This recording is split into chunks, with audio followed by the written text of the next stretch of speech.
Today? Yeah, we were all in here. Is your internet slow? Yeah, that Is was your all internet day, slow? though. I kept checking my Instagram all day. It was like starting to annoy me how much I realized how much I opened my Instagram app. Like, I'm like, I have a problem. I need to delete this. Like, it's so stupid. I knew it was down. I closed it out. Literally, like a second later, I opened it back up and I go, what am I doing? What am I doing? Yeah, but I realized, I communicate with people through these apps. Sure. You know, but I mean, like business.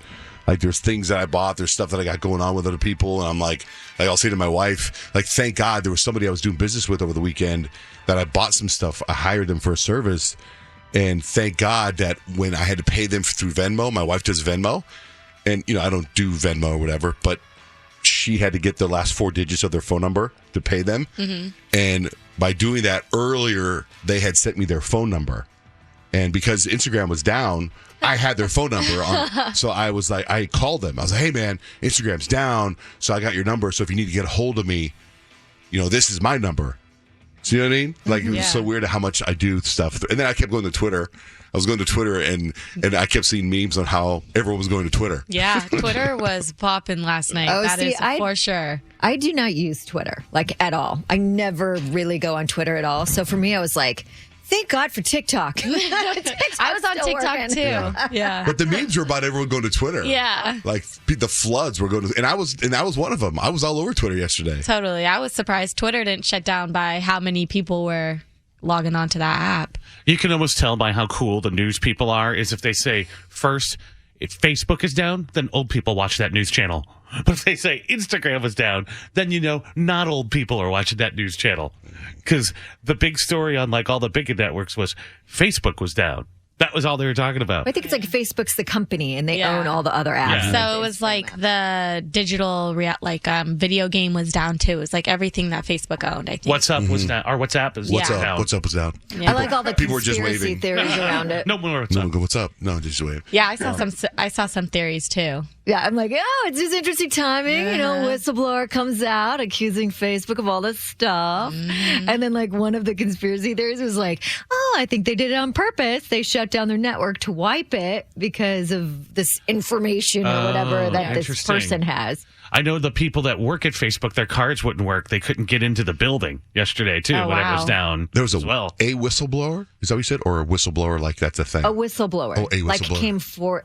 What do you mean, a whistleblower? I don't know. That's what I mean. I thought that really weird. You're confusing me. What? No, the way you said it, I didn't know whistleblower was a thing. There was a magazine or a website called Whistleblower. Oh, no. A whistleblower came forward and did an interview basically saying Facebook knew they were harming teenage girls. Ooh. And with all this information, Facebook is the other information that's about to come out, we better wipe our network. That was the theory going around on TikTok, at least. Meanwhile, last night though, my sons took over my TV because I was watching all my shows, and then they took it over for Monday Night Football, right? But then, you guys happen to watch Dancing with the Stars at all? No. It was Britney night, right? And my favorite is Cody Rigsby. He's a Peloton guy, and since I got the Peloton a year ago, he's been my favorite, one of my favorites, right?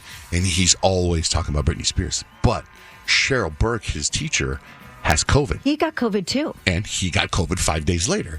So she has been quarantined at her house, and he's quarantined at his house. So it was a first. They still performed. She performed at her house, and he performed at his house, and it was split screen. And it was fabulous how they did it. Really? And it was the first time I've seen him dance because I haven't been watching it, but I was so excited for him, for Britney. This is going to sound so crazy, but when I watched them dance, it was like he was put on this earth for this moment yesterday. And it was such a flawless dance. And this is what I'm going to tell you, and I'm going to be honest about it. I almost started crying. What? I was so happy for him, and I don't know how this happened. I was so happy for him. And when you watch his dance, I got to put it on the website.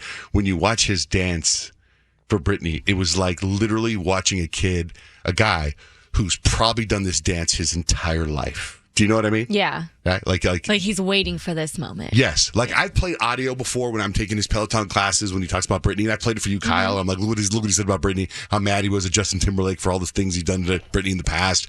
And here he is on Britney night. and nothing's going to hold him back. Not COVID, not being quarantined, and they were able to pull it off. And the dance was just flawless. I mean, he can dance, that guy. It was just amazing. So I'll put it up at johnjandrich.com.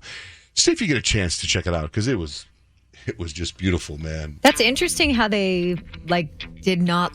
The show went on. You know, they didn't let it stop. They survived too. Because I would think, how can you do a dance not together? Because a lot of the judges judge on the hold.